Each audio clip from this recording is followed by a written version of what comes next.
우리 함께 한번 전우사우로 인사하겠습니다. 우리 하나님이 사랑하십니다. 함께 한번 인사하겠습니다. 예, 하나님이 여러분들을 사랑하십니다. 우리가 로마라는 제국을 많이 우리는 듣게 됩니다. 성경에 예수님이 태어나신 시대가 이제 로마 시대지 않습니까? 그래서 세상 사람들보다 우리는 오히려 더 로마라는 이 제국에 대해서 좀 많이 친숙할 수 있는 것 같습니다. 예수님 시대가 로마 시대고 바울의 시대가 로마 시대니까 아무래도 그 시대 그 배경과 그 시대적 상황들을 우리가 잘 많이 접하게 되는 것이지요. 근데 이 로마가 우리 다 로마는 하루 아침에 뭐 이루어지지 않았다 뭐 이런 말도 있지 않습니까? 로마가 뭐 물론 처음부터 그렇게 강대한 제국이 된 건 아니죠. 이탈리아 반도로부터 시작해가지고 여러 가지 우여곡절을 겪었는데 이 그 지중해 세계의 그 당시에 이제 서구 유럽과 아프리카 이 모든 것은 지중해를 중심으로 이렇게 움직이지 않습니까? 근데 이 지중해를 제패하는 자가 이렇게 세계를 제패하게 되는 겁니다. 근데 이 지중해의 제해권을 두고 숙적을 만나게 됩니다. 로마가 당시에 그 도시국가였는데 도시국가에서 시작됐는데 이 또 다른 도시국가 숙적과 같은 도시국가를 만나게 되거든요. 그 도시국가가 어디냐면 바로 카르타고입니다. 이 카르타고라는 나라하고 100년에 걸친 전쟁을 이제 지중해 제해권을 두고 싸우게 되는 겁니다. 그래서 1차, 2차, 3차에 걸쳐서 전쟁을 하게 포에니 전쟁이라고 이렇게 이야기를 하는데요. 그래서 3차에 걸쳐서 싸움을 합니다. 그래서 뭐 2차에는 그 유명한 한니발이라는 사람 혹시 이름 뭐 우리가 들어보실 수 있습니다. 예, 한니발이라는 사람도 등장하고 뭐 그래서 치열하게 싸우다가 결국 3차 포에니 전쟁을 끝으로 로마가 카르타고를 멸망을 시킵니다. 로마 군대 8만 명의 로마 군대가 이 카르타고는 북아프리카에 있는 도시 국가입니다. 근데 아주 부유하고 상업적으로 아주 부유하고 이렇게 경제적으로 부유한 도시였는데요. 그런데 이 3차 포에니 전쟁 8만 명의 로마군이 이제 북아프리카로 서들어가서 이 카르타고를 꽁꽁 에워싼 겁니다. 3년에 걸쳐서 공성전을 벌여가지고 마침내 카르타고가 무너집니다. 카르타고가 무너져서 여러분 뭐 우리가 겪어보지는 않았지만은 그 성이 점령당하면 무슨 일이 일어날지 우리가 어느 정도 상상을 할 수 있지 않습니까? 정말 피가 온 도시를 흐르고 사람들이 약탈하고 뭐 이런 여러분 정말 눈 뜨고 볼 수 없는 그런 일들이 막 그 도시 가운데 벌어지는 것이지요.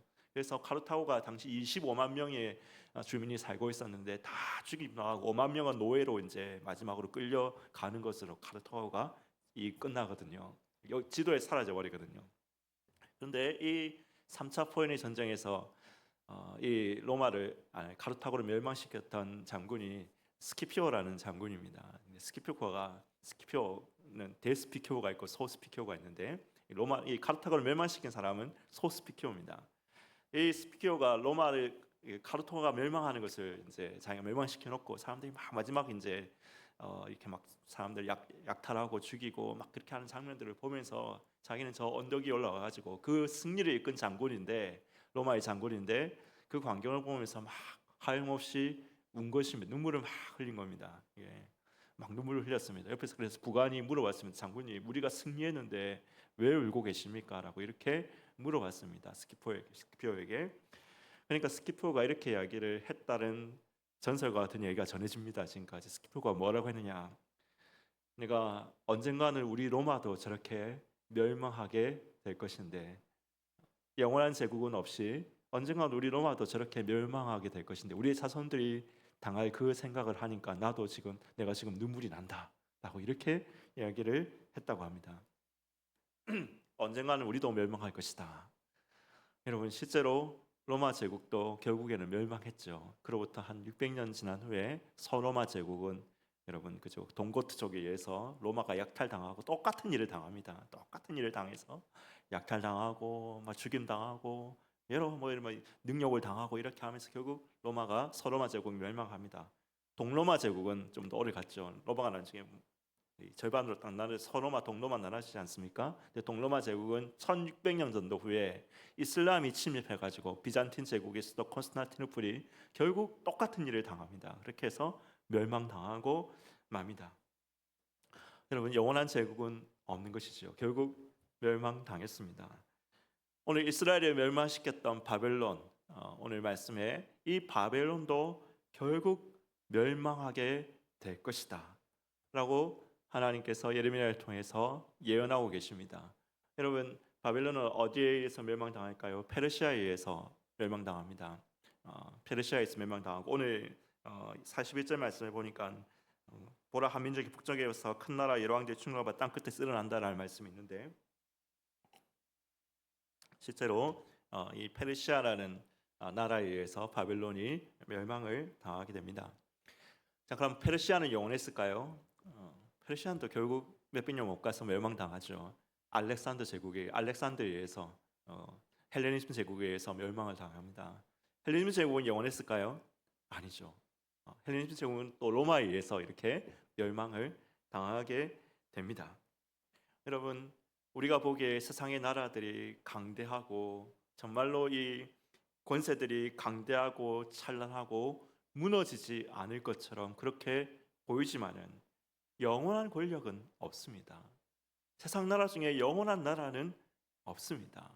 결국에는 다 패망합니다. 우리 모두는 이것을 다, 지금까지 역사를 보면서 우리 모두는 이것을 다 알고 있습니다. 여러분, 하나님이 세우신 나라는 그러나 어떤 나라입니까? 하나님이 세우실 나라는 영원한 나라죠. 그 국권이 결코 옮겨지지 아니하는 영원한 나라, 하나님의 나라를 하나님께서 세우실 것이라고 말씀하십니다.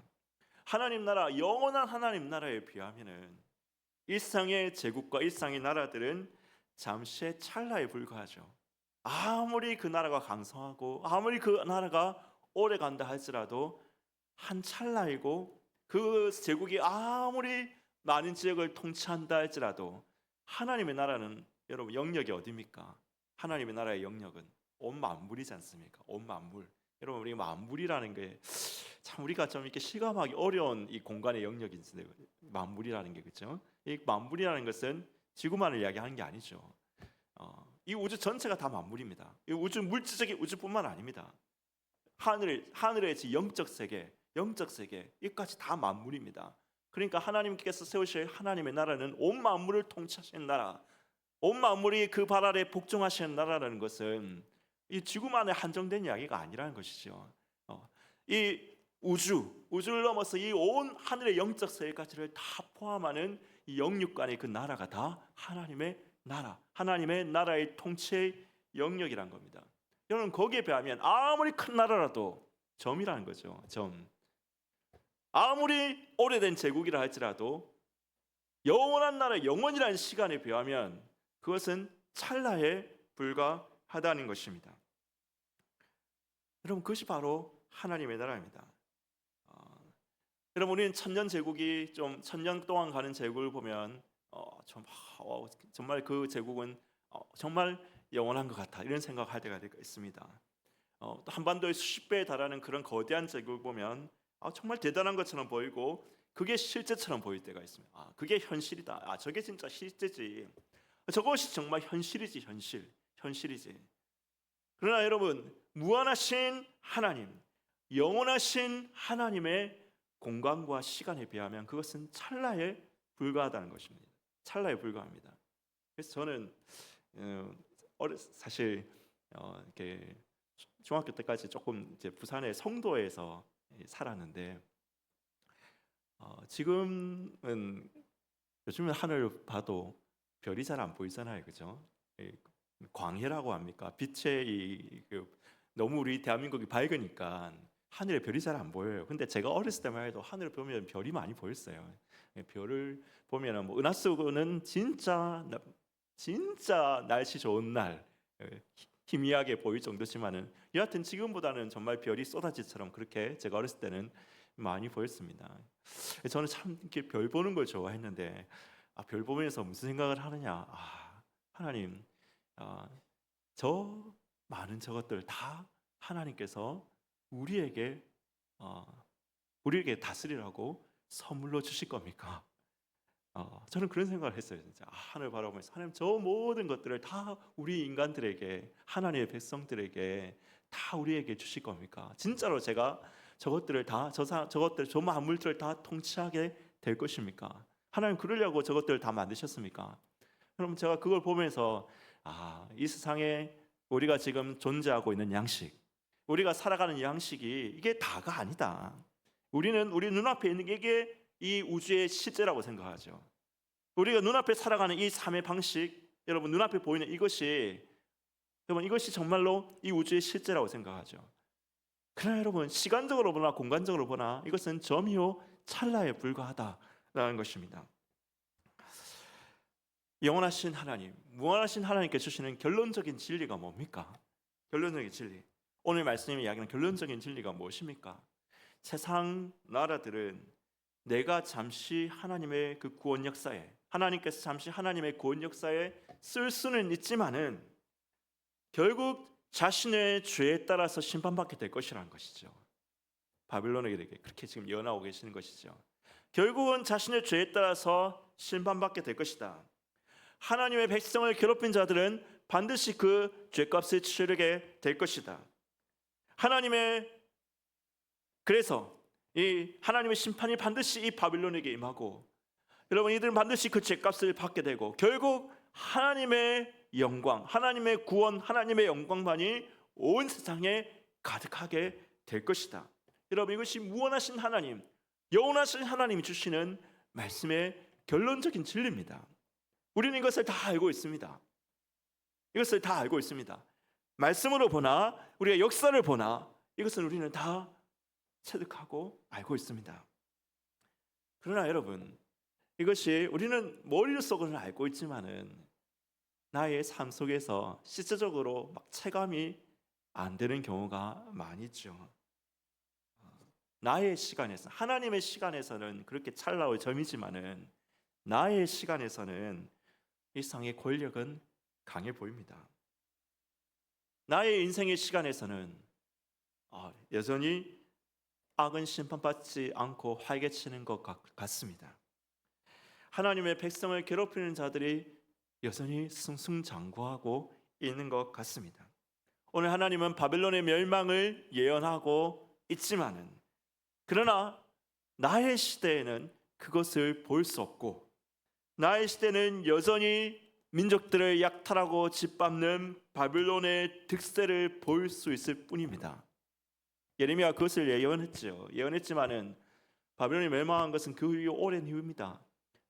예레미야의 시간에서는 자기의 인생의 시간에서는 바벨론이 득세하고 여전히 민족들을 짓밟고 다니는 것을 볼 뿐이었다는 것입니다. 하나님의 시간표하고 나의 시간표가 틀리잖아요, 그렇죠? 하나님의 시간표하고 나의 시간표가 틀려요. 여러분 이것이 그런데 종종 우리에게 불안과 당혹과 불신을 야기시킬 때가 있습니다. 하나님의 시간에서는 결국 바벨론을 멸망합니다. 푸틴도 결국은 멸망할 겁니다. 김일성 족속들도 멸망할 겁니다. 억울한 자들은, 선한 자들은 상을 얻게 되고 억울한 자들은 신원받고 하나님의 백성은 복을 받고 정의는 반드시 실현될 것입니다. 하나님의 시간표에서는 그래요. 그렇죠? 하나님의 시간표에서는 여러분들이 정말로 한 사람 한 사람 여러분 놀랍고도 풍성한 축복을 받는 거예요. 받는 것입니다.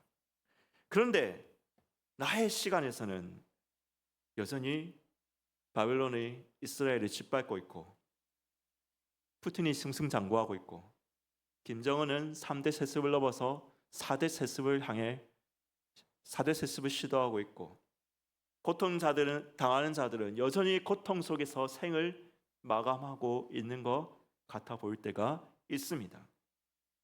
이 하나님의 시간, 우리의 시간, 이 간격, 여러분 이 괴리를 우리가 어떻게 믿음으로 메울 수가 있을까요? 어떻게 우리가 이것을 믿음으로 메울 수가 있겠습니까? 여러분, 하나님은 사랑이시죠. 하나님은 정의로우십니다. 하나님은 공의로우십니다. 우리는 이것을 고백합니다. 그런데 여러분, 우리가 이것을 한번 생각해 보세요. 이것을 우리 인생의 어떤 쭉 내 시간들, 나의 시간들 가운데서 겪었던 사건들의 어떤 결론으로서 우리가 그것을 고백하는 것이 아니죠. 무슨 말입니까? 우리가 좀 있으면 또 다니엘 기도회를 하지 않습니까? 다니엘 기도회를 할 때 보면 뭐 하나님을 간증하라 이런 주제로서 간증들이 많이 나오잖아요. 간증자들이 나와가지고 그 보면 정말로 하나님 기적적으로 역사하셔가지고 정말 그 가난한 자들이 부하게 되고 절망에 빠진 자들이 일어나게 되고, 여러분 그 정말 인생이 다 망한 사람들이 다시 한번 부하게 되고 흥하게 되는 우리 그런 간증들을 우리가 수없이 다니엘 기도를 들으면은 들을 수 있습니다. 그런데 다니엘 기도 앞에 보면 사랑의 헌금 시간이 있잖아요. 사랑의 헌금이라는 시간이 있어요. 근데 사랑의 헌금 시간을 딱 들어보면 여러분 이런 의문이 마음속에 풀 때가 있죠. 저 사람은 예수 잘 믿는데 왜 저렇게 정말 어렵게 살아갈까? 정말 예수 잘 믿는 목사님이고 선교사님인데 왜 저렇게 부인도 병을 얻고 남편도 병을 얻고 저렇게 가지고 지금 남의 도움을 받아야 된 그런 처지로 지금 살아가고 있을까? 여러분 이거 두 가지가 동시에 다 존재하잖아요. 공존하잖아요. 우리가 다니엘 기도의 간증자들의 인생을 보면 그 인생을 보면서 우리는 하나님 사랑이시지. 저봐 정말 여기서 하나님 사랑이시지. 하나님 얼마나 저봐 공의로우셔. 하나님 정말 신실하시지. 우리가 이런 고백들이 막 나올 때가 나옵니다. 그런데 앞에 똑같이 사랑의 헌금 시간에 사랑의 헌금뿐만 아니라 우리 교회 안에도 여러분 얼마나 그런 분들이 많습니까?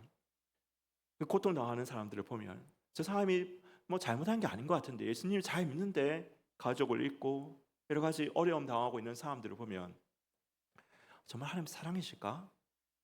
정말 하나님 공의로우실까? 정말 하나님 신실하신 거 맞나? 이런 생각을 할 때가 있죠. 여러분 우리가 중요한 게 있어요. 정말 생각해야 될 거 있어요. 우리가 오늘 찬양할 때도 이 설교 중에 찬양할 때도 하나님 신실하십니다. 하나님 사랑이십니다. 우리를 얼마나 사랑하시는지 여러분 이걸 고백했잖아요. 여러분 그 찬양으로 고백을 했지 않습니까?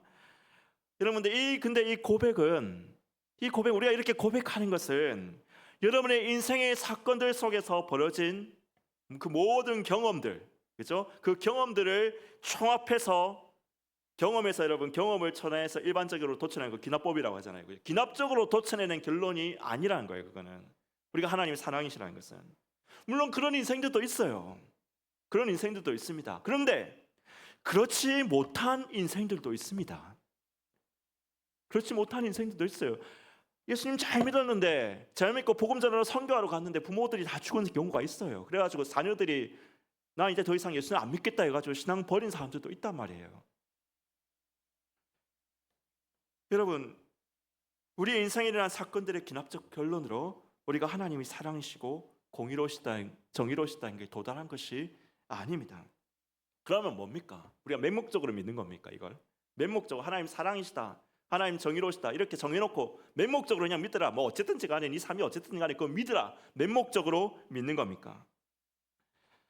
여러분 믿지 않는 제3자 입장에서 보면 하나님이 예수 믿는 사람들에게 신실하게 그리스도를 믿는 사람들에게 놀랍고도 풍성한 축복을 주시기는커녕 가난하고 병들고 나는 여전히 행복한 가정을 이루지 못하고 있고 내가 예수님 잘 믿는데 나는 잘 믿는데 예수 안 믿는 저 불신자들도 나름대로 잘 살아가는 것 같은데 이거는 예수 안 믿는 제3자 입장에서 보면 그렇다는 겁니다. 나는 여전히 아름다운 가정을 이루지 못하고 아름다운 가정은 그냥 오히려 엮이는 가정 가운데 살아가고 있고 여러분 가족이 이해할 수 없이 죽음을 맞이했고 본인도 어떨 때는 경우에는 본인조차 끔찍한 핍박 속에서 죽음을 맞이하는 인생들이 있다는 것이죠. 우리 인생의 시간 속에서는 이런 일들이 무수히 벌어집니다. 그러나 여러분 그럼에도 불구하고 우리가 하나님이 사랑이시다, 하나님이 정의로우시다 우리가 고백하고 믿는 이유가 뭘까요? 믿는 이유가 뭘까요? 그냥 맹목적으로 무조건 믿어라 이겁니까? 그렇게 고백할 수 있는 이유가 뭘까요? 여러분 잘 생각해 보세요. 우리가 그렇게 고백하는 것은 예수 그리스도께서 예수 그리스도의 십자가 사건을 통해서 영원하신 하나님이 우리 안으로 들어오셨기 때문입니다. 그리스도의 십자가를 통해서 영원하신 하나님이 우리 안으로 들어오셨기 때문입니다. 다른 말로 표현하면 이걸 이렇게 표현합니다. 하나님의 시간이 우리 안으로 들어갔습니다. 하나님의 시간이 우리 안으로 들어갔습니다. 예수님의 십자가를 통해서. 그래서 여러분, 우리는 이 십자가에 의해서 우리는 100년을 사는 존재가 아니라 영원한 시간을 사는 영원한 존재가 되었습니다. 아까 얘기했잖아요. 하나님의 시간표에서는 악은 징벌받고 바빌론은 패망하고 하나님의 백성은 결국 복을 받고 하나님의 나라는, 하나님의 구원은 결국 완성되죠. 나의 시간에서는 그런 일도 보지만은 그렇지 않은, 예수 믿는데도 여전히 가난하고 병들고 때로는 어렵고 때로는 비참하게, 세상 사람들이 보기에는 비참하게 죽임을 당하는 것 같은 우리 그런 일들이 있습니다. 나의 시간에서는, 인간의 시간에서는 그런 것이 있습니다. 그런데 그리스도의 십자가를 통해서 하나님의 시간이 우리 안으로 들어왔습니다. 우리 안으로. 그래서 여러분 인간의 시간을 사는 존재가 아니라 우리는 예수 그리스도 안에서 영원한 존재가 된 것입니다. 여러분들은 예수 안에서 만물을 다스리는 존재가 된 것입니다. 그리스도의 십자가는 우리에게 말합니다. 하나님은 사랑이시다. 여러분, 우리는 다시 한번 말씀드리지만 우리는 이것을 우리 인생들의 사건들의 결론으로서 고백하는 것이 아닙니다. 그리스도의 십자가를 만났을 때, 우리가 그리스도의 십자가를 경험했을 때, 우리가 다 이해할 수 없을 때라도, 무슨 일이 생기더라도, 때로는 다 이해할 수 없을 때라도, 다 계산할 수 없을지라도 우리는 그리스도의 십자가 앞에서 하나님이 자기 아들을 아끼지 아니하시고 우리를 위해서 내어주시니까 그 아들과 함께 우리가 모든 것을 우리에게 선물로 주시지 않겠느냐. 하나님은 사랑이시다라고 그렇게 고백하는 것이지요.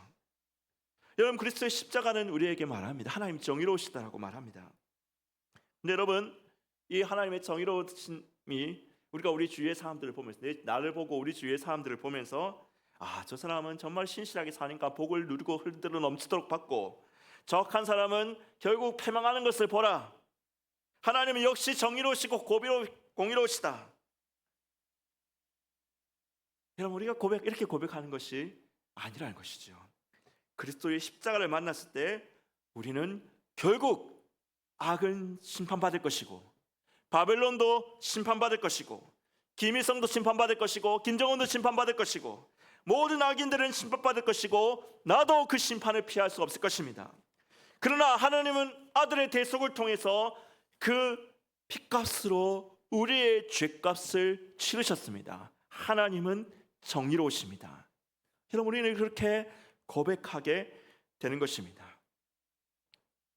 여러분, 하나님이 정의로우시고 하나님이 공의로우시고 하나님께서 결국 악을 징벌하실 것이고, 여러분, 이것은 그리스도의 만남을 통해서 예수님을 만난 사람들이, 십자가를 경험한 사람들이, 하나님의 영원한 시간이 우리 안으로 임한 사람들이 고백할 수 있는 믿음의 고백인 것입니다. 그래서 여러분, 이 고백은 고백으로 그치지가 않습니다. 이 고백하는 자들이 하늘의 뜻을 땅에서 이루어갈 수가 있는 사람들입니다. 여러분, 우리 찬송 중에 그런 찬송이 있지 않습니까? 나의 갈 길 다가도록 예수 인도하시니 내 주 안에 있는 긍휼 어찌 의심하리요. 믿음으로 사는 자는 하늘 위로 받겠네. 무슨 일을 만나든지, 그 다음 뭐죠? 만사형통하리라. 무슨 일을 만나든지 만사형통하리. 저는 여러분, 이 찬양 흐르면서 여러분 어떤 때 마음이 좀 불편한 적 없으셨어요? 저는 솔직히 불편한 적이 있었어요. 이 찬양 부르면서 무슨 일을 만나든지 만사형통한다고? 내 삶을 보건대, 내 주위에 저 사람의 삶을 보는데 예수 안에서 만사형통하고 있는 삶인가 이것이? 여러분 찬송 부르면서는 사실 좀 불만이 있을 때가 있었습니다. 그런데 여러분 그게 아니더라고요. 여러분 찬송이 그걸 고백하고 있는 게 아니더라고요. 예수 그리스도 안에 예수님 믿는 자들은 다 복을 받아서 결국에는 무슨 일이 다 만사형통하고 여러분 다 잘 될 것이다. 여러분 그걸 고백하고 있는 것이 아니더라고요. 믿음으로 사는 자는 무슨 일을 만나든지 만사형통하리라. 여러분 이것이 진짜 내 인생을 다 살아가면서 모든 걸 경험했을 때 만사형통이 다 일어났기 때문에 만사형통이 하리라고 고백하는 것이 아니라 예수 안에서 하나님의 시간이 하나님이 영원하신 하나님이 우리 안으로 임하셨을 때 우리는 그 하나님을 믿는 믿음으로 고백하는 것이 바로 무슨 일을 만나든지 만사형통하리라. 나의 앞에 반성해서 나는 심히 고단하고 영혼 매우 가라나 나의 앞에 반성해서 샘물나게 하시네. 예수님 만난 사람들이 그렇게 고백할 수 있는 고백인 것입니다. 여러분 바빌론은 패망할 것입니다. 하나님의 정의는 마침내 실현될 것입니다. 하나님의 사랑은 마침내 구원을 완성하실 것입니다. 그리하여 하나님의 영광만이 온 세상 가운데 충만하게 될 것입니다. 영원하신 하나님이 그분의 시간에 반드시 이 일을 이루실 것입니다. 그런데 그리스도의 십자가를 통하여서 그 영원하신 하나님이 여러분 안으로 들어왔습니다. 여러분 안으로 들어왔습니다. 그래서 여러분 어떤 삶을 삽니까? 이 땅을 살고 있으나 하늘을 사는 것입니다. 100년을 사는 것이 살지만은 육신적으로 100년을 살지만 길어봤자 100년을 살지만은 사실은 100년을 사는 삶이 아니라 영원한 삶을 살고 영원한 하나님의 나라를 바라보며 살아가고 있는 것입니다. 십자가 안에서 우리 이루어진 그 믿음으로 그 고백으로 우리가 살아갈 때 우리는 어떻게 한다는 겁니까? 하나님은 사랑이시다. 하나님은 공의로우시다. 하나님 결국 악을 징벌하실 것이다. 하나님 마침내 하나님 나라를 완성하실 것이다는 여러분 이 고백이 그냥 고백으로 끝나는 것이 아니라 그 고백을 힘입어서 오늘 이 땅 가운데서 여러분 하늘의 뜻을 이 땅 가운데 펼쳐가는 사람이 될 수가 있는 거죠. 그로 말미암아서 이 고백으로 말미암아서 이 정말 흑암, 암흑, 죄가 관영한 악이 관영한 이 세상에서 이 그리스도의 십자가로 말미암아 영원하신 하나님을 모신 사람들이 여러분 이 고백 가운데서 하나님의 뜻을 하나님의 영광을 이 땅 가운데서 펼쳐갈 수 있게 되는 것입니다. 여러분 그 하늘의 뜻을 땅 가운데 펼쳐가시는 모든 성도님들 되시기를 예수님의 이름으로 축원하는 것입니다. 우리 함께 한번 찬양합시다.